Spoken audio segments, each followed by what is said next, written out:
I've kind of been reading The Dead Play On by Heather Graham off and on for the last couple of weeks between the other books I've been reading and just got around to finishing it today.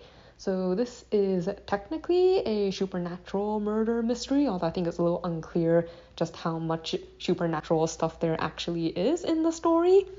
But anyways, so you could say, I guess, that the story begins with the death of a sax player called Arnie. It's in New Orleans. Like, the rumor, or what people believe, and the results of the initial investigation is that he died of an overdose, and people think that he committed suicide.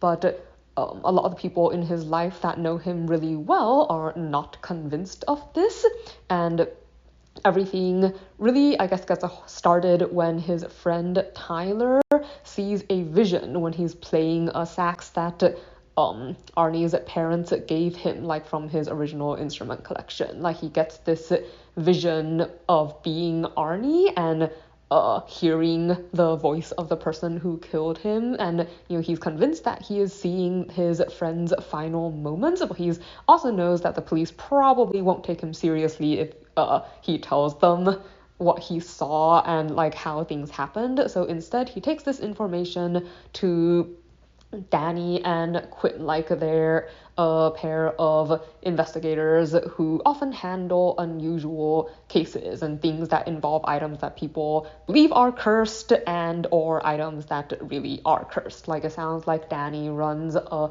shop that she inherited from her father that deals in like artwork and also like unusual items, etc. I think yeah, anyways, this is obviously not the first book in a series.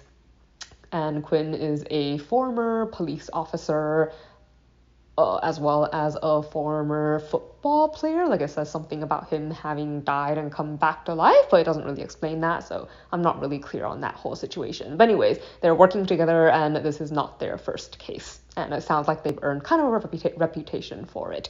So Tyler asks them to find out who actually killed his friend, and even though they aren't completely convinced that it's not his imagination, there is evidence going around the city that someone is targeting musicians, like two different musicians that are actually quite well known had been tortured and murdered recently, and a number of others had been held up like by someone like demanding their instruments and stuff in return. So they think it's kind of worth looking into this rumor, especially since a not insignificant number of people have heard the story that Arnie had a magical saxophone, like the sax somehow made him the extraordinary player that he was, and some people actually believe that this is true, and it may be that someone is willing to kill for it. So yeah, let's see, something that I liked. I mean, it has a pretty large cast, and I do like a number of the side characters. Like, in particular, I really like the Catholic priest they have. Like, he's friends with all these people from various religions. Like, actually, a lot of the religious, like, there's a pastor and a voodoo priestess and so on, and they, I think, were both colorful, and, like, I like the way they handle, like, both their faith in conjunction with everything else around them, and like they really embody, I think, the things that they stand for. But let's see, something I did not like. I was really, really frustrated by the way the main characters went about their investigation. Like, the story, like, it would be one thing if they were amateurs, but the story wants to say that they're really good at what they do, but a lot of what they did, it felt like they were overlooking a lot of stuff. Like, they tell people, oh, don't walk home alone, and, be careful even of people you trust, because the people who got killed most likely let their killer through the front door on their own.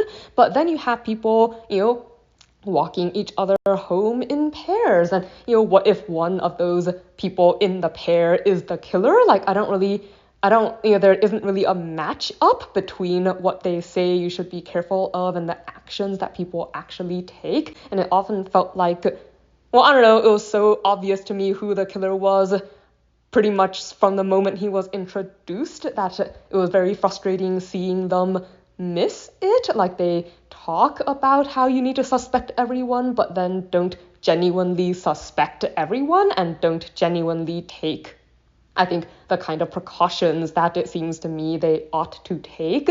And the problem is kind of exacerbated by the fact that the story has snippets from the bad guy's point of view. Like, I feel like the story probably wants to use these snippets to create suspense or something, but for me, I think it made it even more painfully obvious who the bad guy was, and kind of emphasized the fact that they kept making bad decisions and looking in the wrong places.